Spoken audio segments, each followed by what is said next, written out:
bom dia a todos.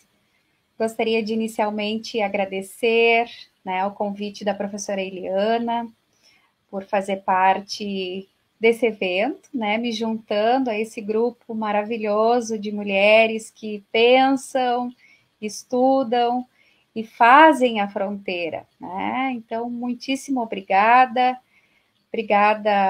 né, pelo diálogo e pela oportunidade também de estar com essas gurias, né, conversando com essas gurias. Eu quero também dar bom dia a todos os que estão nos acompanhando, participando do evento. E passo já, né, para a apresentação, então, das professoras que compõem esta segunda mesa, né, de diálogo sobre as fronteiras. Essa mesa que se chama Línguas e Fronteiras em Movimento. Então, vou aproveitar e apresentar as duas colegas. Então, na sequência, a gente passa a fala da professora Marilene e da professora Andréia. E no final, então, das duas falas, a gente abre para as perguntas, certo? Então, a professora Marilene Aparecida Lemos, minha colega da Universidade Federal da Fronteira Sul, vai conversar um pouco sobre a pandemia do Covid-19, fronteiras cerradas, reflexões acerca dos sentidos de divisão e de integração. A professora Marilene é doutora em Linguística pela Universidade Estadual de Campinas, a Unicamp, mestre em Letras, Língua Espanhola pela Universidade de São Paulo, licenciada em Letras Português e Espanhol pela Universidade Brás Cubas, é docente de Língua Espanhola no curso de graduação em Letras Português e Espanhol Licenciatura, da UFES, do campus de Realeza, é membro do grupo de pesquisa O Cotidiano da História das Ideias Linguísticas do Brasil, Colibri, né, na Unicamp, dedica-se à pesquisa do espaço de fronteira entre Dionísio Cerqueira, Santa Catarina, Barracão, Paraná, e Bernardo de Irigoyen, Argentina, com ênfase na produção da fronteira, nos relatos de viagem e no funcionamento da história do cotidiano da fronteira, sob o viés da análise do discurso e da história das ideias linguísticas. A professora Andréia Weber, né, tem a sua fala intitulada As Línguas da Imprensa, uma história das ideias linguísticas na fronteira. A professora Andréia, ela é professora na UFSM, está no campus de Frederico Westphalen. Ela é adjunta do Departamento de Ciência da Comunicação da UFSM desde 2008. Possui graduação em Jornalismo e Letras Português pela UFSM.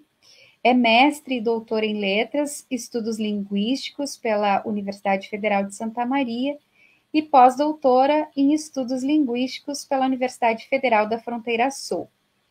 Em sua tese, pesquisou políticas de línguas e mídias no Mercosul, na perspectiva de jornais de fronteira. Atualmente, desenvolve um projeto de pesquisa Línguas, Política e Mídia no Brasil. Atua nos temas política de línguas, história das ideias linguísticas e discurso, em interface com as ciências da comunicação. Então, eu gostaria de dar as boas-vindas às colegas e dizer que é um prazer enorme escutá-las e aprender com você sobre essas fronteiras, sobre os jornais, né, sobre a imprensa e esses jornais na fronteira, que é algo que eu ainda não havia lido e pesquisado, né. Com a Marilene eu já estou um pouco mais em contato, né, Marilene, sobre essa fronteira que é tão instigante aí, que é entre estados e entre países, né. Então, muito obrigada, gurias. Aproveito já, então, para passar a palavra para a Marilene, e que vai conduzir, então, a sua apresentação.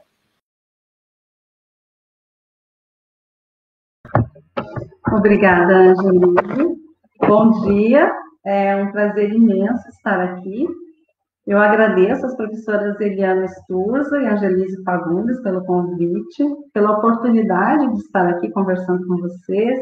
Agradeço também a Rejane e ao Aira por todo o apoio. Parabenizo aos organizadores desse segundo colóquio Fronteiras, Instituições e Políticas Linguísticas, o qual nos oferece um importante espaço de debate sobre nossas pesquisas. Cumprimento a todos os colegas, integrantes do grupo de pesquisa, da História e da Política, as línguas, as fronteiras e as instituições, mediadoras e palestrantes deste colóquio e ao público que nos acompanha. Bom, eu vou fazer, então, o compartilhamento aqui da tela, tá? Só um minutinho.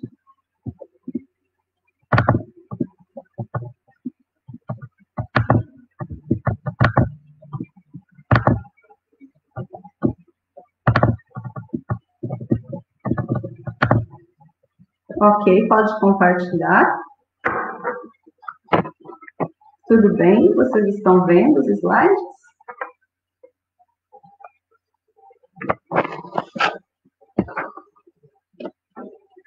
Bom, então, eu vou falar um pouquinho, né, do que consistia a minha tese de doutorado, entre espaços, sujeitos e línguas, a produção da fronteira em Dionísio Cerqueira, Santa Catarina, Barracão, Paraná, Brasil, e Bernardo de Irigoyen, Missões, Argentina, nos relatos de viagens, sob a orientação das professoras Carolina Rodrigues Alcalá e Maria Eunice Paia. Eu defendi em 2019, a professora Eliana esteve na qualificação de tese na minha banca de defesa também. E o objeto de pesquisa é compreender discursivamente a constituição do espaço de fronteira e de suas divisões, ou seja, como as fronteiras políticas e territoriais são produzidas pelo discurso. Eu analisei 2 relatos de viagens, um de 1903, de Domingos Nascimento, denominado Pela Fronteira, e a viagem de 1929, Oeste de Santa Catarina, Documentos e Leituras, organizado pelo CEOL, e é publicado em 2006, se eu não estou enganado. Então, dando continuidade à pesquisa realizada no doutorado, busco compreender o processo de produção do espaço de fronteira Brasil-Argentina, indagando sobre o funcionamento da língua de fronteira. Partindo dos pressupostos teóricos, da análise de discurso e da história das ideias linguísticas, proponho neste trabalho uma discussão a respeito do cotidiano da fronteira em tempos de pandemia. De modo especial, pretendo discutir os efeitos de sentido produzidos no discurso a partir do fechamento da fronteira. Bom, então eu vou pedir mesmo licença para vocês para fazer a leitura, porque eu fiz uma análise, né, mesmo inicial, mas pela questão do tempo também, para não me perder aqui, eu prefiro fazer a leitura dessa análise. Então, nesse sentido, trago enunciados de uma manifestação considerada pacífica em prol da reabertura da fronteira, realizada em 6 de novembro de 2020, organizada por empresários e comerciantes de Bernardo de Irigoyen, Argentina. Na composição do corpus, diferentes materiais significantes são tomados, tais como folder de divulgação e fotos da manifestação, comentários de internautas e entrevista com o prefeito de Bernardo de Irigoyen, Guilherme Fernandes, produzida pelo Canal 6 de Poçados. A partir do folder de divulgação da manifestação, observo regularidade de termos como sumate, juntos e unidos e nuestra ciudad. Estes termos são interessantes para análise, já que evocam a reflexão acerca de sentidos de integração. Também é possível destacar um enunciado selecionado do comentário de FEM. Como hacer quando tenés familiares de um ou de outro lado da fronteira? Como hacer quando tienes bienes ou simplesmente querés la garantía del derecho ir y venir sin declarar un delincuente? Ademais, destaco os termos pensemos entre todos e nuestro pueblo, extraído do comentário de PP. De forma semelhante, a partir do comentário de FM, temos dizeres como todos os que vivem na fronteira, todos dependemos de todos, que produz efeitos similares ao do enunciado escrito na faixa carregada pelos manifestantes, fronteira integrada aberta. Assim, começa essa discussão com as palavras de Pechet, de 2010, um discurso é sempre pronunciado a partir de condições de produção dadas. Trago também N. Orlandi, para quem as condições de produção implicam o que é material, a língua sujeita a equívoco e a historicidade, e o que é institucional, a formação social em sua ordem e o mecanismo imaginário. Esse mecanismo produz imagens dos sujeitos, assim como do objeto do discurso, dentro de uma conjuntura sócio-histórica. Ou seja, nesse jogo imaginário que preside a troca de palavras, e considerando os manifestantes argentinos e brasileiros como sujeitos históricos, afetados pelo inconsciente, interpelados pela ideologia, os discursos que vão na direção da integração e a própria inscrição fronteira integrada aberta, presente na faixa conduzida pelos manifestantes, produzem sentidos que remetem de uma maneira mais global ao processo de integração bilateral Brasil-Argentina, iniciado na década de 1980. Vale salientar que um dos desdobramentos dessa integração bilateral é a constituição de um mercado comum. De acordo com Arnoux, citado por Weber, a minha colega na mesa, pode-se complementar que, em um momento inicial, o Mercosul se propôs a ser um tratado de cooperação econômica e foi visto, em parte, como um mercado submetido às grandes potências. Mas essa orientação começou a ser alterada, em especial, a partir do Tratado Constitutivo da União de Nações Sul-Americanas, UNASUL, e que, desde sua origem, busca uma integração política, com vistas a construir uma identidade e uma cidadania sul-americanas. Deste modo, cabe lembrar que, conforme Orlandi, de 2007, o sentido não está alocado em lugar nenhum, mas se produz nas relações dos sujeitos e dos sentidos. E isso só é possível uma vez que sujeito e sentido se constituem mutuamente, pela sua inscrição no jogo das múltiplas formações discursivas, que constituem as distintas regiões do dizível. Assim, pode-se dizer que as políticas de integração do Mercosul e da UNASUL, inscritas em formações discursivas específicas, recortam o interdiscurso, o dizível, a memória do dizer, e refletem as diferenças ideológicas, o modo como as posições dos sujeitos, seus lugares sociais aí representados, constituem sentidos diferentes.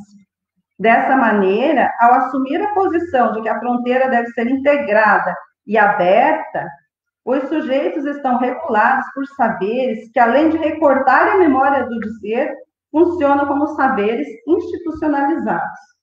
Nessa perspectiva, compreende-se que os sentidos da pandemia, a partir de Barbosa Filho, 2020, produzem seus efeitos nos enunciados, cujos sentidos comparecem na direção de realçar políticas de aproximação, união, aspirações e desejos comuns entre os sujeitos fronteiriços. Queremos soluções rápidas. Necessitamos trabalhar. Irigoyen vive del comércio. São exemplos de dizeres presentes nos cartazes empunhados pelos manifestantes. Na foto da manifestação é possível observar ainda bandeiras do Brasil e Argentina lado a lado, o que remete aos sentidos de uma fronteira aberta, integrada, significando o espaço de fronteira como um espaço integrado, assim como os sujeitos e sua língua. Sendo assim, os sentidos de fronteira aberta são desencadeados no discurso como evidências, conforme apontam os materiais em análise: integração, união, uma única cidade, relações familiares, bens, direito de ir e vir, enfim, enunciados cujos sentidos vão na direção da noção de espaço e fronteira como espaço fluido, que significa no deslimite, na movência dos pertencimentos, no desenganche ou delinque, conforme eu fui chegando na tese de 2009.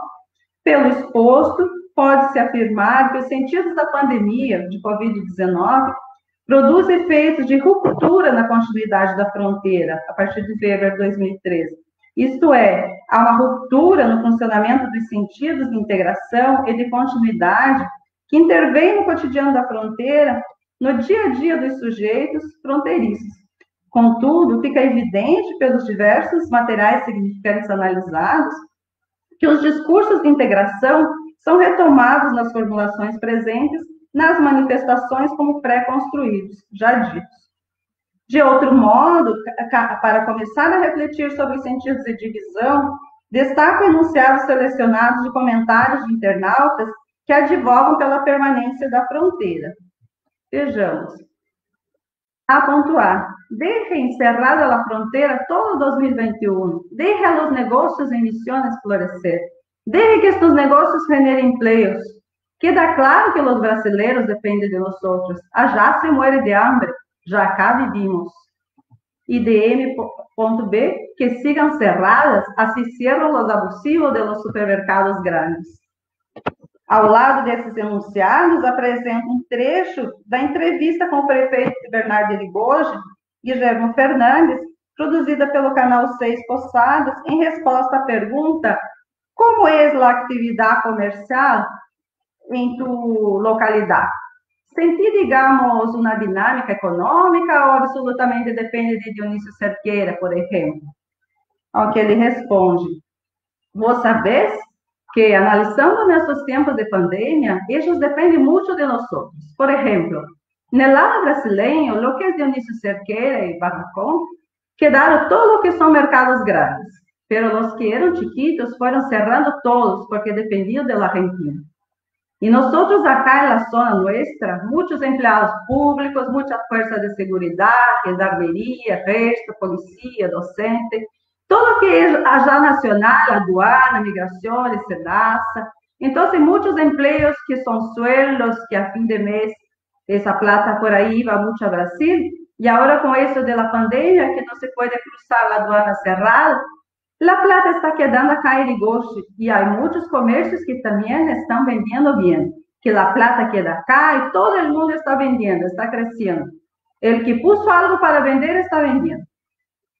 É importante lembrar que a manifestação em prol da reabertura da fronteira foi organizada por empresários e comerciantes de Bernardo de Irigoyen, cujos discursos se materializam nos materiais significantes analisados, como anseios, né? Queremos soluções rápidas, necessitamos trabalhar, Irigoyen vive del comércio.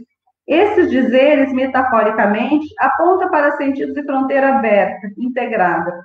Em contrapartida, a partir dessa mesma manifestação, internautas fronteiriços defendem que a fronteira deve permanecer fechada. Dos textos dos internautas destacam-se construções como: dejen a los negócios florescer, dejen que esses negócios generem empleos. Assim cierram os abusivos de los supermercados grandes. Ou seja, os motivos que levam a preferência pelo fechamento da fronteira se relacionam com a crença de que assim os negócios em missões podem se desenvolver e gerar empregos e os preços abusivos dos supermercados serão controlados. É possível notar como esse sentido se associa aos construídos a partir da entrevista com o prefeito de Bernardo de Irigoyen. Com esto de la pandemia, que no se puede cruzar la aduana cerrada, la plata está quedando acá en Irigoyen y hay muchos comercios que también están vendiendo bien. Que la plata queda acá y todo el mundo está vendiendo, está creciendo. El que puso algo para vender, está vendendo. Com base no que Orlando de Souza chamava de língua imaginária, compreende-se que essas tomadas de posição, como gestos de interpretação, sinalizam para um imaginário de fronteira como uma unidade homogênea.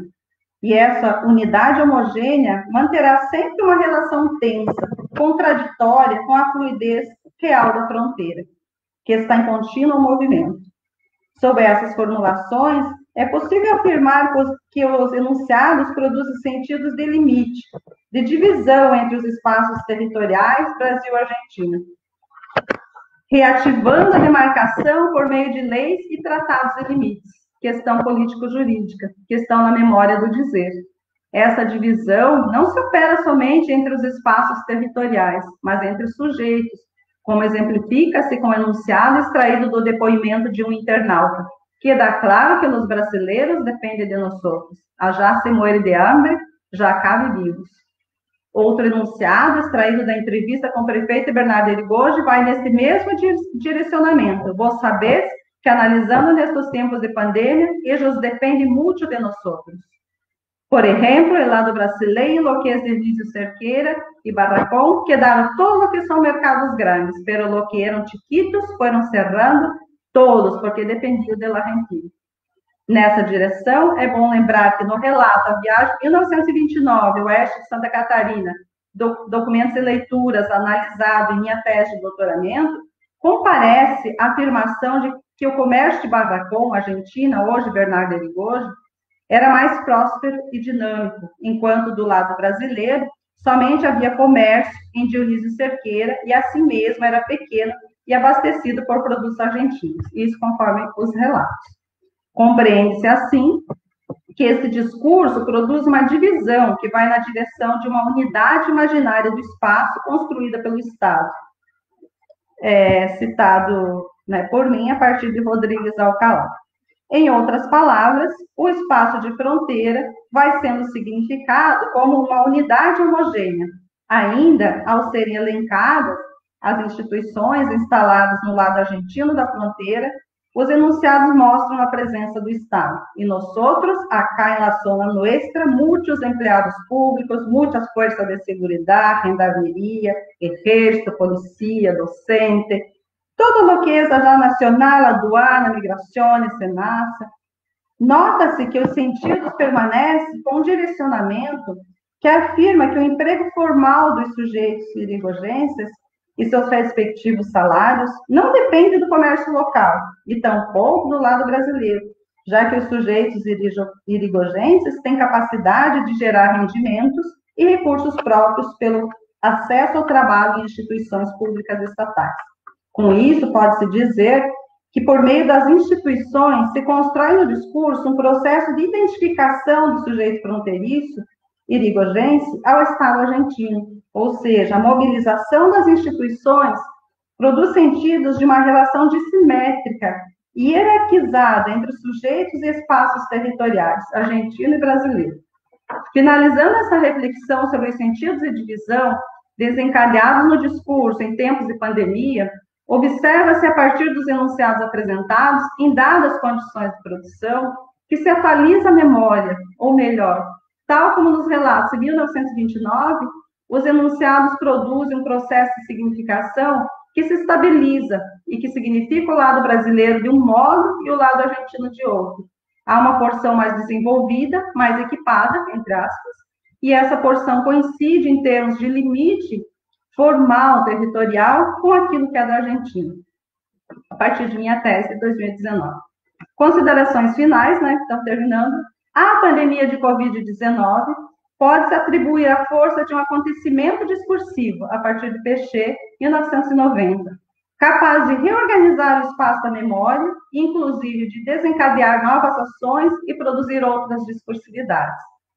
É o caso, por exemplo, dos decretos oficiais publicados por ambos os países, Brasil e Argentina, determinando o fechamento das fronteiras.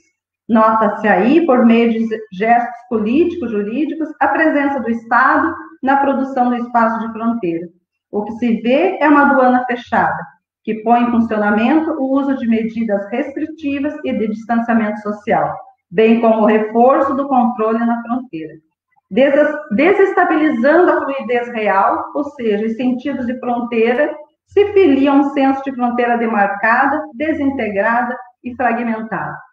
A partir de Weber, 2013, pode-se dizer que os enunciados evidenciam que as fronteiras se organizam pela dicotomia limite e continuidade, entre a convergência e a divergência. Ainda com base na autora, conclui-se que o espaço de fronteira se produz pela diferença, pela desestabilização, por uma ruptura na continuidade, o que vem mostrar que os sentidos jogam ao mesmo tempo a contradição e a tensão. Isso fica ainda mais intensificado quando determinado pelos discursos da pandemia de Covid-19, que, como um acontecimento, move a fronteira de outro modo.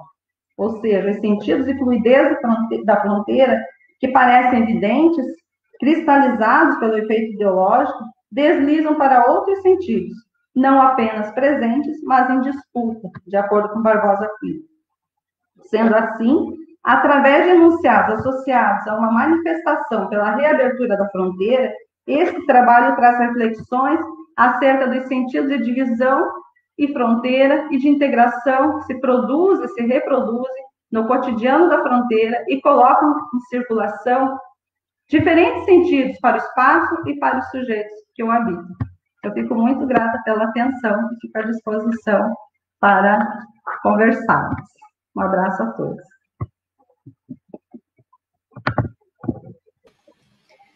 Muito obrigada, Marilene. Tão bom saber, conhecer um pouco mais desta fronteira, né? Muito obrigada mesmo.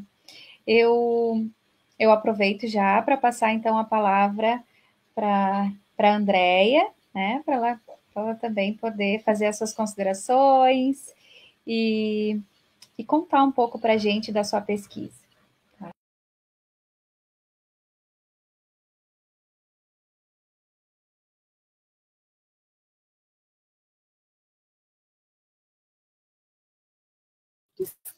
Desculpa o microfone.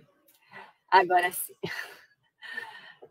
Vou agradecer a Angelise, que me chamou, e dizer que quando você comenta que não conhecia esse trabalho relacionado às línguas nos jornais, né, na imprensa, é porque realmente é algo que eu faço bastante sozinha ainda, né? É um tema incipiente. A gente tem muitos trabalhos relacionados às línguas e às políticas e à história das ideias e aos discursos relacionados à língua na escola, por exemplo, e bastante pouco naquilo que diz respeito aos meios de comunicação, à imprensa, apesar da sua importância, né? Acho que com o tempo, quem sabe, se possa ampliar um pouquinho mais essa discussão para trazer essas questões linguísticas também, já que a imprensa é uma instituição importante, né, com muita influência social. A Marilene, que acabou de apresentar, eu preciso dizer que eu tomei um susto quando você disse, de acordo com o Weber, que está aqui presente na mesa, porque quando as pessoas dizem de acordo com Weber, elas estão se referindo ao Max Weber, num caminho, né? Então eu tomei um susto e me senti muito lisonjeada, porque eu esperava que o Weber fosse o Max e não a Andréia. Só um comentário, então, para a gente poder passar aqui as questões mais da pesquisa, né? Obrigada, professora Eliana, obrigada, Regiane, por terem me convidado para participar, uma alegria. Lembro muito da professora Eliana falando que, mais do que pesquisar fronteiras, a gente tem que trabalhar no sentido de melhorar, né, de extinguir certas fronteiras, deixá-las mais fluidas, sejam quais forem, né, se forem fronteiras políticas, fronteiras entre os sujeitos. Então, que o nosso trabalho seja sempre um trabalho de conhecer a fronteira e também de melhorar, de poder deixá-la mais porosa ou o que for necessário, né? Considerando, então, essa apresentação de hoje, o que eu vou fazer aqui é ler um texto que eu produzi e vou mostrar algumas imagens. Vamos ver se vocês vão me acompanhando. Esse texto não é um resultado de um artigo, alguma coisa muito pronta. São questionamentos que eu venho me fazendo desde a tese, que me levaram para outras áreas e que ainda vão me levar a outras questões relacionadas à fronteira e à imprensa, né? Então, vamos lá. Em 2013, eu finalizei o doutorado na UFSM sob esse lado aqui, né? Sob a orientação da professora Eliana Sturza, investigando o funcionamento enunciativo dos jornais da fronteira uruguaia e argentina com o Brasil ao longo do estado do Rio Grande do Sul. Entre os resultados da tese está a percepção da pequena presença do espanhol nos jornais brasileiros, tanto menor quanto menos integrada eram as cidades fronteiriças, né, onde eles circulavam. Por isso, havia muito menos espanhol nos jornais da fronteira da Argentina com o Rio Grande do Sul e muito mais espanhol nos jornais da fronteira do Rio Grande do Sul com o Uruguai, porque também essas cidades da fronteira com o Uruguai são mais integradas, até porque não tem o rio, enfim, e tem mais conexão, né? Também, mesmo dentro das cidades uruguaias, da fronteira com o Uruguai, aquelas cidades mais integradas, como Ribeira e Livramento, tinham jornais que tinham mais língua espanhola, né, do que as outras cidades gêmeas menos integradas. Outro resultado da tese, né, foi de que nos casos em que o espanhol era usado nos jornais, geralmente ele aparecia em encartes ou páginas específicas do jornal, de maneira separada do português, né?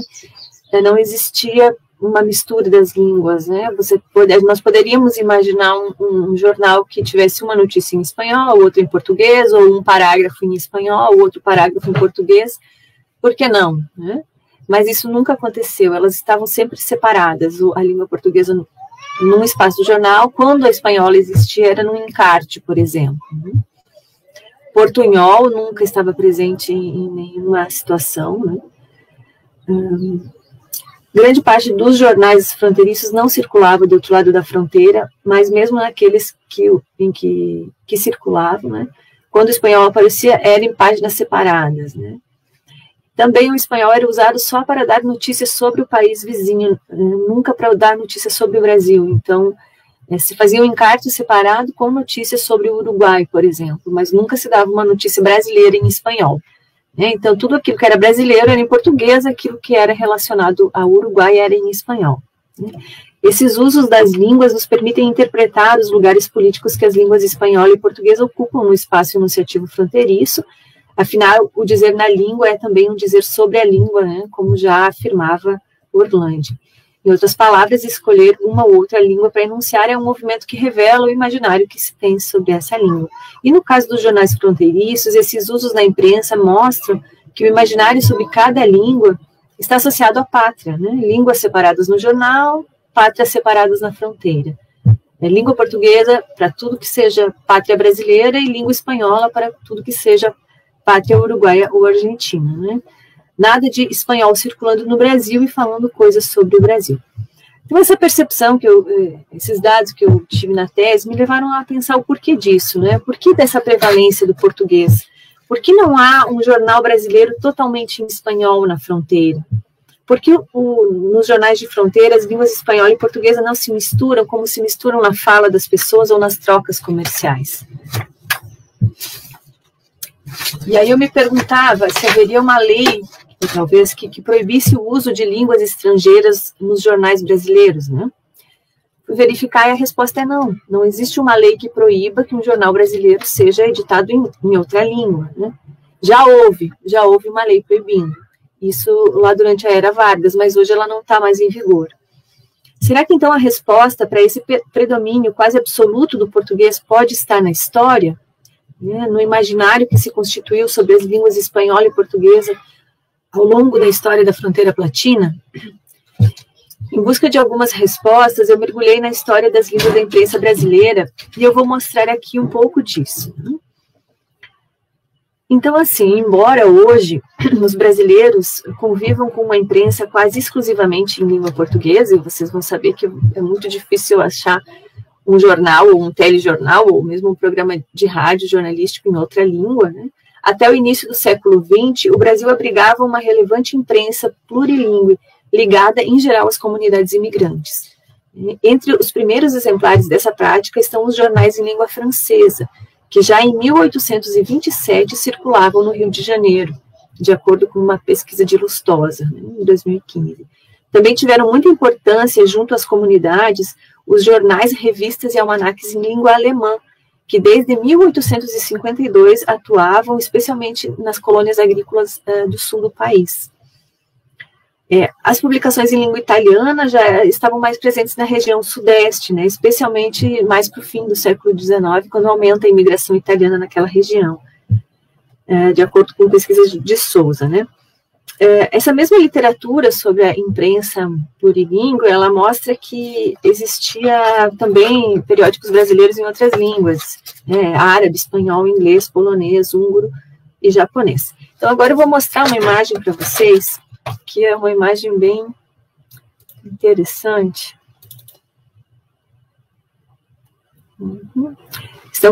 Pode colocar a imagem, vocês estão conseguindo ver?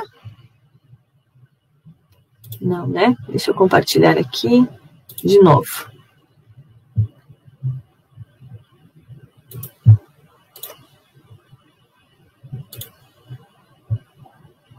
Uhum.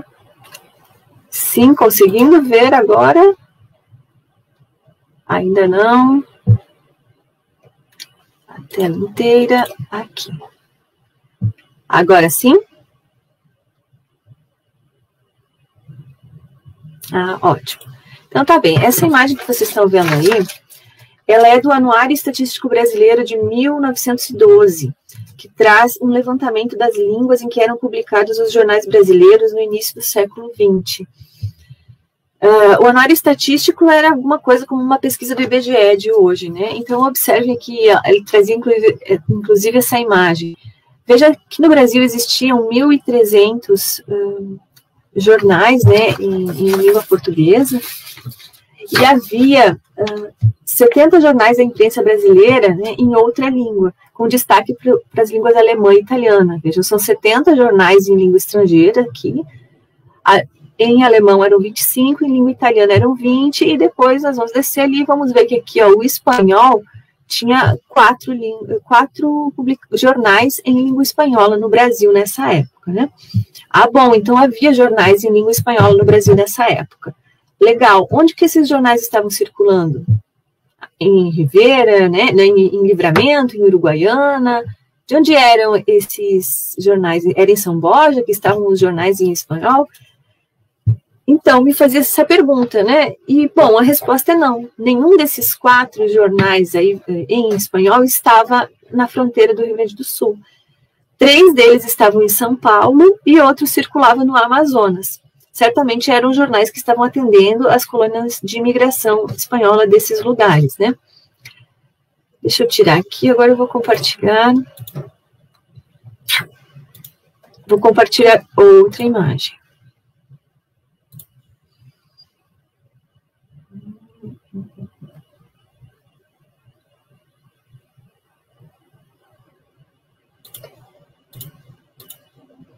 Não, esta não.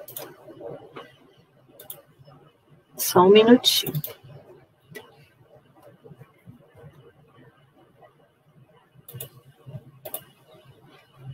Estão conseguindo ver? Era só abrir. Agora vocês estão vendo a imagem, só me responda aqui. Tá. Aqui, nesse mesmo anuário estatístico, havia também essa outra imagem que é tratada dos jornais do Rio Grande do Sul em outras línguas nesse mesmo ano de 1912.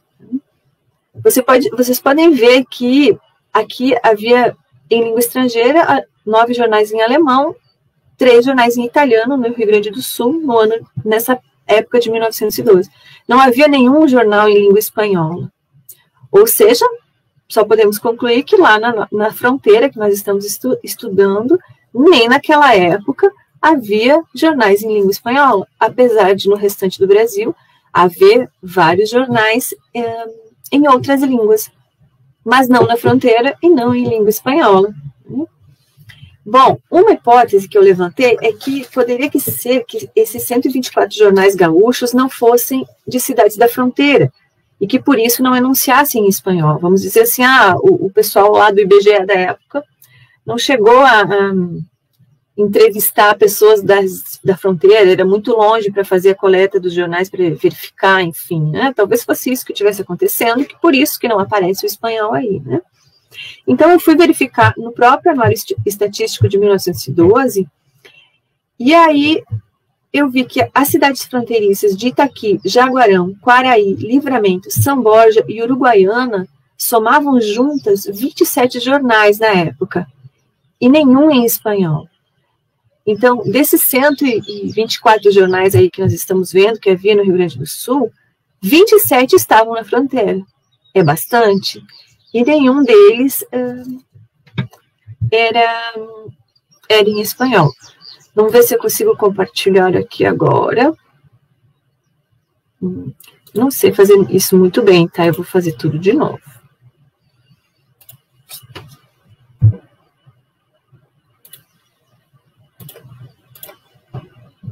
Era só achar outra imagem, né? Mas vamos lá. Vivendo e aprendendo.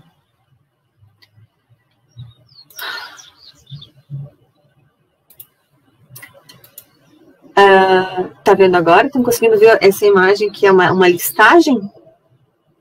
Ok.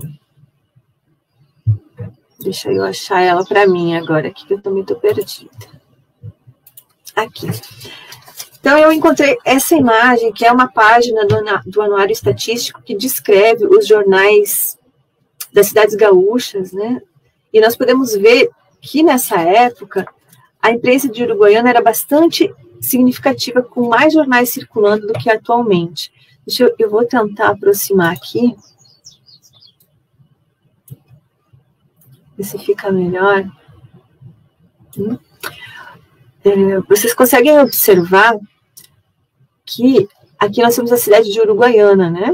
E nós temos 1, 2, 3, 4, 5, 6, 7, 8, 9 jornais circulando em Uruguaiana nessa época, que é 1905, 1912. Muito mais jornais do que tem hoje em Uruguaiana, né? Bom, A Voz do Povo, Triângulo, Notícia, Nação, blá, blá, blá, nenhum em língua espanhola. Observem mais para cima, a gente pode ver São Leopoldo. Tinha só 2 jornais na época, o Deutsche Post e o Régimen, que não era em espanhol, né?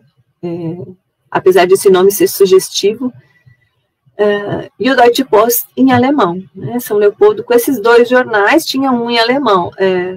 Uruguaiana, com todos esses outros jornais, não tinha nenhum em espanhol. Apesar de estar na fronteira, apesar do contato, apesar de tudo, né?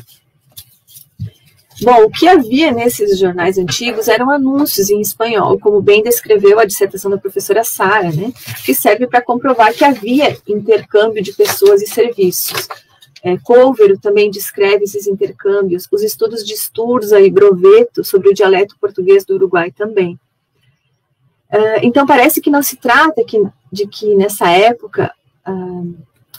deixa eu só interromper aqui.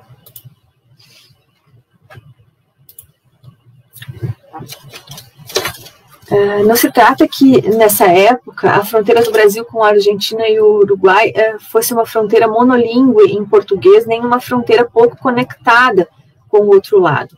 Isso me leva a pensar que a resposta para a ausência do espanhol nos jornais fronteiriços, ali por volta de 1900, esteja na própria configuração da imprensa como uma instituição, né? Que é um dos tópicos desse colóquio, justamente. Como uma instituição social brasileira, a imprensa se viu no compromisso de usar a língua portuguesa, né, que era a língua do Estado. Nesse sentido, a imprensa se aproxima do Estado e pode até se afastar do leitor em termos linguísticos, porque poderia ter um leitor em língua espanhola. É preciso, porém, pensar, né, que o próprio leitor alfabetizado da época, que era uma quantia muito pequena, vinha de outra instituição, a escola, talvez não esperasse da imprensa fronteiriça justamente esse papel de usar o espanhol, né? Então, aquele leitor escolarizado, que já era de uma classe mais alta, enfim, talvez justamente quisesse esse uso do português. Porque também pensasse que a imprensa tinha esse papel de guardiã da língua. É interessante perceber que, nessa época, outros jornais dentro do Brasil circulavam em línguas estrangeiras e não se via nenhum problema nisso. Antes da Primeira Guerra Mundial, não havia o sentimento de ser menos brasileiro ou afrontar a pátria por publicar um jornal em outra língua que não fosse a língua portuguesa. Tanto que a maioria dos jornais em língua alemã, que era muito numerosa a imprensa em língua alemã da época, não traziam notícias sobre a Alemanha, né? Ou muito menos sobre Hitler, como muito se pensou, mas trazia notícias sobre o Brasil. Eram notícias sobre a política brasileira, informações agrícolas brasileiras, tudo no contexto brasileiro, mas escrito em alemão. E há vários estudos que mostram isso, como Klug, Dreyer. Eram jornais brasileiros, mas escritos em alemão. Mas, na fronteira, escrever em língua espanhola adquiria um sentido antipatriótico, né? Antibrasileiro, pela própria condição fronteiriça, que é uma condição sociopolítica muito particular, né? Sempre nessa linha tênue entre separar e integrar. Então, se no restante do Brasil não havia problema de ter jornal em outra língua, na fronteira havia. E aí nós já vemos essa particularidade fronteiriça, né? Mais tarde, então, em 1930, com a chegada do Getúlio Vargas ao poder e com a guerra contra a Alemanha, a Itália e o Japão, essa ideia de imprensa em língua estrangeira ser antipatriótica, ela se estendeu para outros jornais, né, e as demais línguas, a ponto de a publicação de jornais em língua estrangeira ser proibida no Brasil por decreto federal em 1937 e depois mais contundentemente erradicada em 1941. Mas até esse momento ali, onde se exacerbou o nacionalismo relacionado a outros países, enfim, não havia tanto problema, mas havia na fronteira, né? Retomando, então, o início dessa fala, se nós observarmos as práticas linguísticas dos jornais de fronteira hoje, nós vemos que elas não diferem muito dessa lógica do início do século XX. Apesar de atualmente ser permitida por lei a publicação de jornais em língua estrangeira no Brasil, ela é muito relutante na fronteira, como se a língua tivesse esse papel de assinalar a fronteira, de identificar cada nação, de marcar o lugar da pátria no espaço fronteiriço, né? As pessoas e os produtos cruzam a fronteira, se mesclam, se trocam, né? Mas parece que as línguas não podem se mesclar e se trocar, né? Cada país e cada jornal com a sua, quando a gente pensa em termos institucionais, né? Então, esse é um imaginário fronteiriço para as línguas, pelo menos quando se trata de instituições, né, como a imprensa. Para finalizar, considerando que existe uma história das ideias linguísticas no Brasil, que é uma área já bem conhecida de estudos, o que nós fizemos aqui hoje pode ser pensado, então, em termos de uma história das ideias linguísticas na fronteira, ou de uma história das ideias linguísticas na imprensa, né? Bom, essa é a minha contribuição, eu fico aberta a perguntas, então.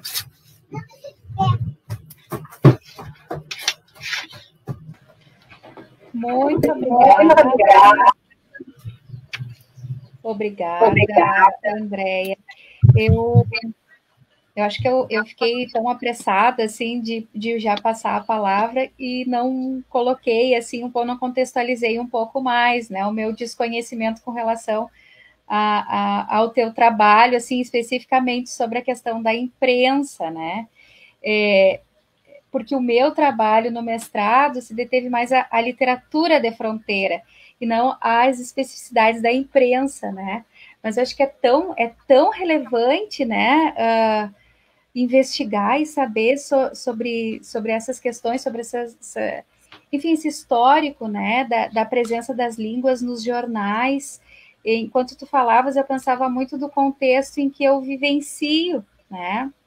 Eu atuo em Cerro Largo e a presença do alemão ali é intensa. Hoje não mais na imprensa, no jornal que circula na cidade, mas muito presente no comércio. A gente entra nas lojas, entra no banco, e a língua de circulação ali naquele espaço é muitíssimo o alemão. Então é tão interessante assim, né, a gente pensar nessas publicações em outras línguas, né? E aí eu vou fazer já a minha pergunta para ti e vou voltar para o chat, vou intercalando as perguntas que surgiram ali, também a professora Marilene, né? Para a professora Marilene. Então, retomando nessa questão de que em Cerro Largo sempre teve presente, né? Hoje, né, não tanto na imprensa, no jornal impresso, mas na rua. Eu queria saber um pouco de ti, assim, se há uma relação em função da presença nos jornais, a falta da presença da língua espanhola nos jornais das fronteiras e muito em outros lugares, né? E nessa comparação com as outras línguas aí sim presentes em muitos desses jornais, se há uma relação, então, com a memória familiar, né, com a herança, com as línguas de herança, né? Não estaria relacionada, né, a falta do espanhol na fronteira com a falta da relação afetiva com a língua e, consequentemente, também, né, com essa concepção de fronteira como divisa? Essa pergunta é para mim? Sim. Sim, Angelice. Ai, Angelice, que pergunta difícil. Então, questão da memória familiar, né? Eu acho que hoje no Brasil a ausência de jornais em língua alemã, na tua região, por exemplo, tem a ver com uma memória relacionada a toda aquela interdição linguística que se sofreu durante a Era Vargas, quando houve essa proibição do uso da língua alemã, e mais do que isso, até a perseguição, né? Os jornais foram proibidos, mas até a nível doméstico chegou uma perseguição ao uso da língua. Em grande medida tem uma memória nesse aspecto, e a relação que os indivíduos foram mantendo com essa língua, que é uma língua que não deve ser muito publicizada. De repente a gente usa em casa, né? Usa com os amigos, usa no contexto familiar, mas não, em lugares públicos não, porque pode ser perigoso, né, ou porque é errado. Depois a escola bateu muito nessa tecla também. A escola, a partir dos anos 60, quando o ensino se difundiu e se nacionalizou também, aqui, sobretudo no Rio Grande do Sul mais, as escolas bateram muito nessa tecla de que as pessoas, brasileiro é português, né? Então, aquele alemão que se falava em casa não era bom, não era errado. Eu lembro das minhas professoras em Santa Catarina dizendo isso, porque eu mesma ia para a escola falando alemão, e em casa se falava alemão, e eu chegava em casa e dizia para minha mãe, não fala alemão porque nós estamos no Brasil se fala português. Então, a escola bateu muito nessa tecla também, né? Me parece que tem muito nesse sentido essa herança. Agora, sobre a herança do sujeito na fronteira com a língua, eu não saberia te dizer. Eu acho que essa é uma pergunta a se pensar. Porque o que faz o sujeito da fronteira não querer usar a língua espanhola? Se ele tem familiares do outro lado, se ele sempre cruzou para fazer compras, né? O quê? Né? Não foi a interdição linguística do tempo do Vargas, não houve uma perseguição, né? Houve o processo de escolarização, mas talvez tenha até um outro histórico, talvez, das guerras de fronteira, da fronteira como marcação de território. São coisas para se pensar. Essa era uma das suas questões, eu não sei se eu cheguei a responder. Eu acho que sim. Cerro Largo, na verdade, ele está também numa zona de fronteira, né? Ele não é uma cidade que faz divisa. Então, ali a gente está a 60 quilômetros da fronteira, há a presença do espanhol constantemente, mas não... há esse rechaço à língua, né? Impressionante, assim, porque há, sobretudo, a marcação, né, dessa língua de herança. Aqui, eu escutei isso na própria Secretaria de Educação, né? Aqui é o alemão, professora. Então, por isso, inclusive, a minha pergunta, assim, porque ali eles têm a relação com a língua, eles têm muito da circulação não só de argentinos, mas também de paraguaios. Há essa questão familiar, né? Ainda que não esteja tão próximo ao Rio, né? Está um pouquinho mais distante, mas há muito essa questão de vamos preservar aqui o alemão, que é a nossa herança. Não vamos abrir espaço para outras línguas. Isso acontece também com as outras fronteiras linguísticas da região, né? O polonês ali também não tem muito espaço, o russo ali também não tem muito espaço. Mas é interessante, fiquei pensando muito nisso a partir da tua fala, né? Me instigou, poxa, o que acontece ali, né? Que isso está muito presente.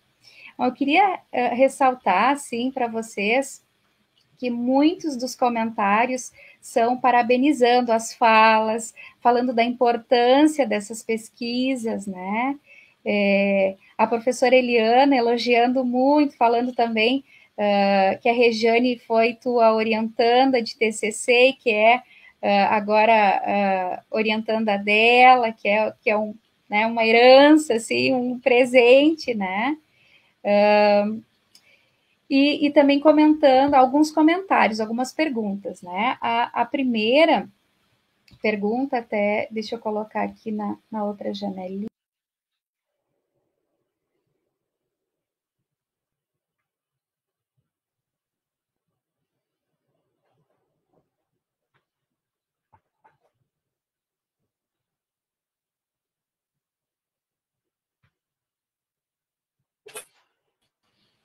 retornei. A primeira pergunta é da professora Eliana, né, feita à professora Marilene. A professora Eliana pergunta, Marilene, nestes discursos sobre o Covid, a língua das manifestações não seria também o portunhol? Olá, obrigada, professora Eliana, pela pergunta. Eu observei, né, alguns recortes, né, retirados de depoimentos de internautas fronteiriços, e o que eu observo, o que eu observei bastante, até eu trouxe aqui também para análise, é um espanhol, eu diria coloquial, né, mas aí para aprofundar isso, eu teria que trazer a pesquisa também da professora Maria do Rosário, né, que está estudando agora, né, sobre espanhol coloquial também, né, mais recentemente, né, em suas pesquisas. Eu acho que aprofundaria essa questão, né, da forma como aparece a escrita ali nos depoimentos, né. Sobre o portunhol, o que eu tenho observado, num outro recorte que eu estou fazendo, né, para um outro trabalho que já estou desenvolvendo, que é a partir de anúncios da rádio LT46, Provincial de Bernardo de Goche, que traz alguns anúncios relativos a campanhas de prevenção, né, na época nesse período de pandemia. E aí, nesses recortes, né, a priori, eu observo uns entrelínguas, né, parece o texto em português, em espanhol, né, mas algumas palavras que são mais de uso do português, né. Então, eu acho que seria por aí bem interessante para prosseguir uma análise e aprofundar na questão da língua, né. O que eu trago hoje aqui para a palestra é mais uma reflexão que ela acaba, né, enfatizando mais a questão do espaço, né, mesmo da integração entre espaço e sujeitos, né, também, né, integração e divisão, né, espaços e sujeitos. E a questão da língua, ela aparece, mas eu acho que merece um trabalho só para, né, enfatizar mais essas questões das línguas, que são muito interessantes, que também já vão aparecendo aí também nesse contexto de pandemia, nesses anúncios, né, que eu já tenho observado, já separado aí para pensar no futuro trabalho. Eu acho que seria... o que também eu acho que seria interessante também destacar, e que aparece depoimentos escritos em língua portuguesa, né? E, inclusive, esse depoimento ele é questionado por um argentino que diz, fala na nossa língua, eu não entendo português, né? Então, acho que também dá para entrar por ali e render uma boa discussão, né? A partir disso. Não sei, professora, se me respondo, né? Mas eu acho que seria mais ou menos isso que eu estou pensando agora também, né?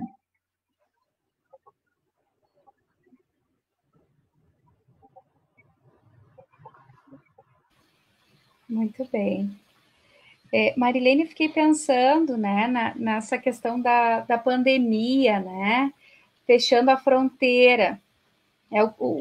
O Covid reforça, né, a ruptura e também a integração no espaço, né, porque o Estado, há um jogo interessante ali, né, entre todos esses que são e fazem a fronteira, né. De um lado, o Estado marcando e controlando a fronteira, e de outro, aqueles que movimentam a fronteira, buscando um retorno, uma integração. Tá? Então, a minha pergunta é um pouco até sacana, assim, né? Será que essa integração, ela não seria uma conveniência para a sobrevivência durante a pandemia? A integração, você diz que é requerida pelos manifestantes? Exato. Ela está muito vinculada ao interesse de trabalho, né? O comércio, né, que não está funcionando pelo olhar dos manifestantes, né? Nós precisamos trabalhar, precisamos que os mercados funcionem, né? Que os supermercados voltem a funcionar. E há também uma disputa ali com a fala do prefeito, né, que aparece na oposição, né, dessa manifestação, né, pelo que se observa, né, assim, pelo depoimento dele, é que os mercados, que o mercado do lado argentino, com a pandemia, isso favorece, né, o crescimento, os que têm algo para vender estão vendendo, né, então há uma contradição ali, né, também, né.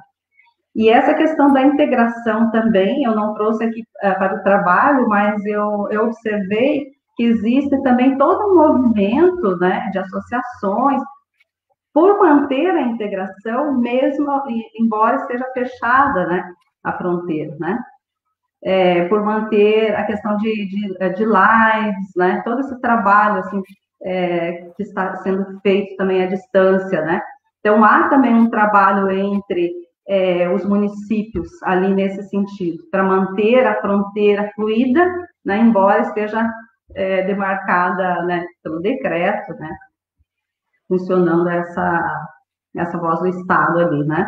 Mas há todo um movimento em relação a isso também, para que se mantenha essa conversa, se mantenha esses interesses, né, comuns, né? E isso aparece em algumas informações, né, relativas a isso, né?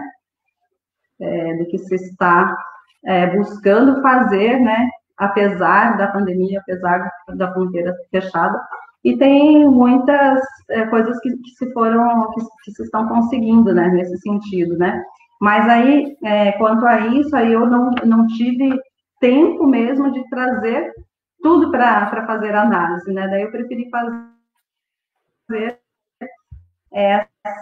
esse recorte entre o conflito que há entre os próprios comentários, né, dos fronteiriços, né, de Irigoyen, né, porque entre eles mesmos, eles estão nesse conflito entre estar fechada ou aberta, né, fronteira, né.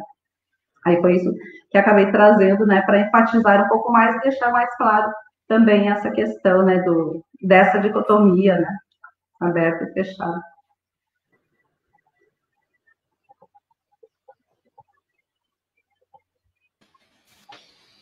Muito bem, a fronteira, né? A fronteira e suas particularidades, né?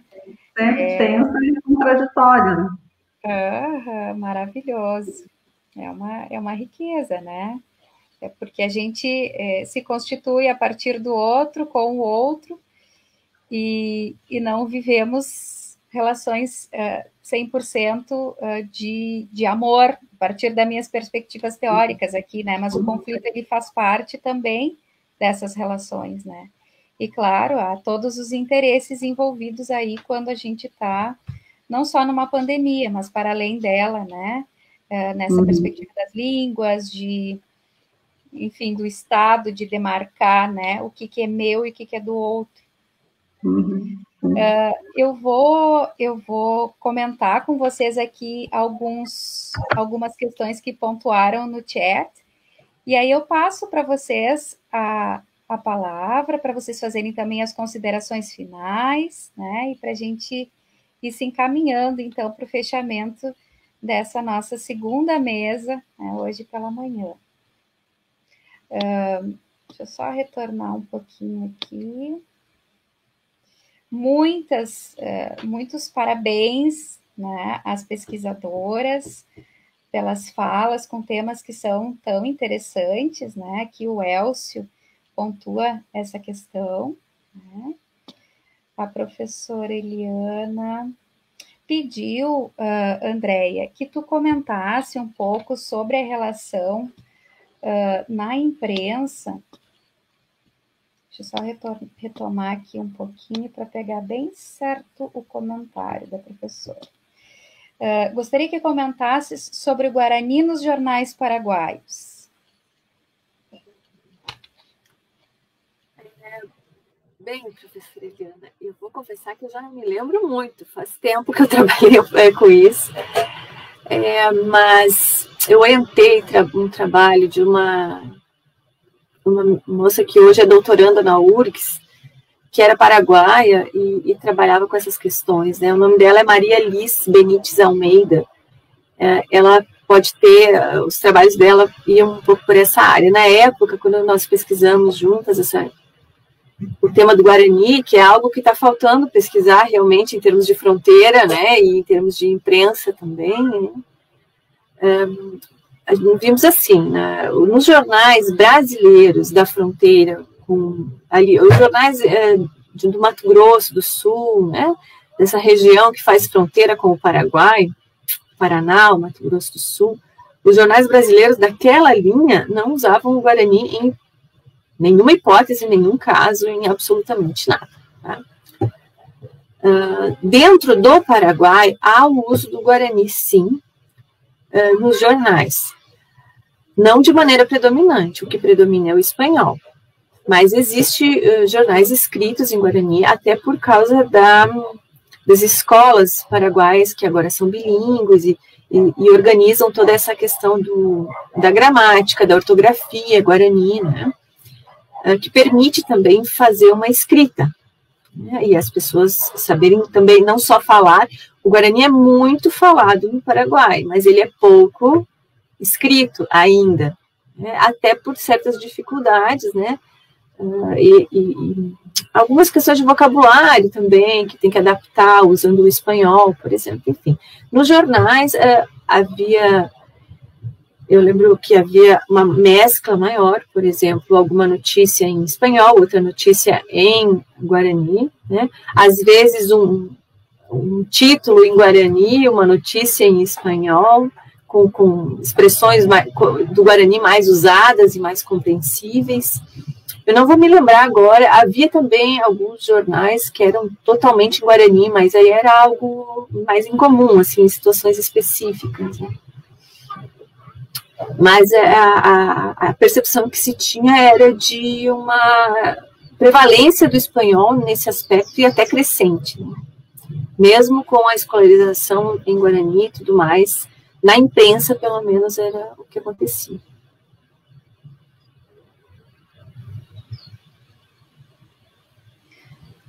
É interessantíssima essa questão também do Guarani, né? No Paraguai, né? Uma relação também que às vezes a gente, quando pesquisa tanto o espanhol nessa relação com o português, e muitas vezes não olha também para as outras línguas de circulação para além da nossa fronteira, né? É muitíssimo interessante. Bom, a professora Eliana coloca aqui no chat: não fala espanhol porque há a construção de um imaginário de que a fronteira é lugar de defesa do nacional. Portanto, aqui se fala português. A professora Vera Lúcia Pires, pontua: a intolerância linguística contra alemães e italianos no Rio Grande do Sul até hoje está presente. As pessoas riem dos sotaques. Tive alunos na Uniriter que não falavam em aula, pois tinham receio de ser menosprezados. Querem comentar alguma questão a respeito desses comentários das professoras? A professora Eliana, a respeito do comentário da professora Vera Pires, coloca que há duas questões, né? Por um lado, uma intolerância com os descendentes de imigrantes quando usam suas línguas maternas, e por outro, o orgulho identitário dessas línguas como herança étnica e cultural que são demarcadas nas falas desses descendentes de imigração. E entre estas duas questões, a relação com a língua portuguesa e do pertencimento ao nacional. E aí ela finaliza aqui agradecendo, né, a todos que participaram, aos palestrantes, também as mediadoras, né? E acho que é isso, não há nenhuma outra pergunta, aqui há muitos agradecimentos e muitos comentários parabenizando a vocês. Então, passo a palavra, então, para as nossas palestrantes, para fazerem as considerações finais a respeito das suas falas, a respeito dos comentários. E aí, finalizo comentando a nossa programação de hoje à tarde. Posso falar? Marilene, por favor. Sim, tá.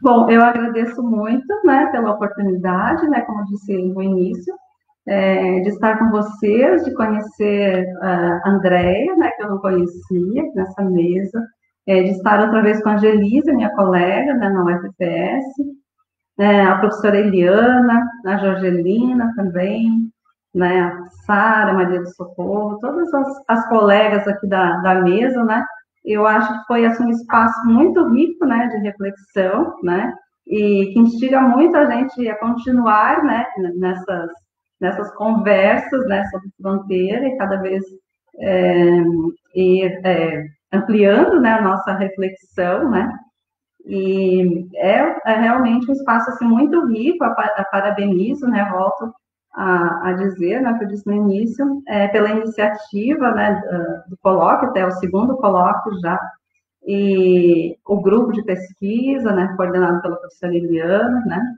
é realmente um espaço muito interessante, e eu vi também aqui no chat, né, pelos comentários, né, que nós temos colegas também de outras fronteiras, né, do Brasil com a Bolívia, né, que se manifestaram aqui. Então, eu acho que é um momento, assim, muito, muito importante mesmo, para a gente fortalecendo, né, a fronteira sul, né, de forma geral, mas também, né, a gente está nesse diálogo com outros colegas, né, que estão também trabalhando em outras fronteiras, e todos que participaram aqui com a gente. Muito obrigada mesmo por essa oportunidade. Fico muito feliz. Eu também agradeço muito por poder estar aqui. É uma oportunidade muito boa, fiquei muito feliz. É um prazer conhecer as colegas, a maioria eu não conheço, das que estão aqui na mesa. Conheço a Sara, que é um pouquinho mais do meu tempo. Agradeço a professora Eliana. Eu sei que a Regiane é uma pérola que eu mandei para ti, Eliana. Deixo um abraço grande para a Regiane também. E para todos aqueles que nos escutaram, que estiveram aqui acompanhando um pouco das nossas reflexões e sempre que quiserem se juntar a seguir nesse trabalho, né, eu estou sempre aberta. Né? Um abraço, então. Muito obrigada, gurias. Eu queria reforçar, então, né, que a gente retorna às 14 horas, com apresentações de pesquisa, de mestrado e doutorado dos integrantes do grupo de pesquisa da História e da Política, a História e da Política, as Línguas, as Fronteiras e as Instituições. Eu não sei se o pessoal da organização poderia colocar o link do acesso no chat, né, para que as pessoas já tivessem acesso, então, à sala, né, quando retornarem, então, às 14 horas. Queria aproveitar também para agradecer a Eliana, né, por organizar esse espaço tão importante de diálogo sobre as fronteiras, um espaço onde a gente se aproxima dos colegas, conhece as pesquisas que os colegas estão realizando, né, amplia, né, os nossos saberes, amplia o nosso campo de visão, sabendo também o que, não só os colegas, mas também nas suas instituições, o que está acontecendo, né. Então, agradeço e parabenizo, né, a Eliana e ao grupo por essa oportunidade, né, de diálogo nessa manhã de janeiro, né. E agradeço também a todos os presentes que acompanharam as mesas dessa manhã, né? Como comentou a Marilene, não só colegas aqui do Rio Grande do Sul, mas colegas de outros estados, né, do país, borrando fronteiras, né? Acho que a pandemia trouxe isso de bom para nós, né? De usarmos as ferramentas para nos aproximarmos mais e para aprendermos uns com os outros, né, nesse diálogo. Então, agradeço a todos, obrigada, Andréia, obrigada, Marilene, obrigada pela oportunidade de escutá-las e de aprender com vocês, e desejo a todos um bom almoço e que retornemos às 14 para mais um momento de aprendizado. Tá? Uma boa tarde, então, a todos.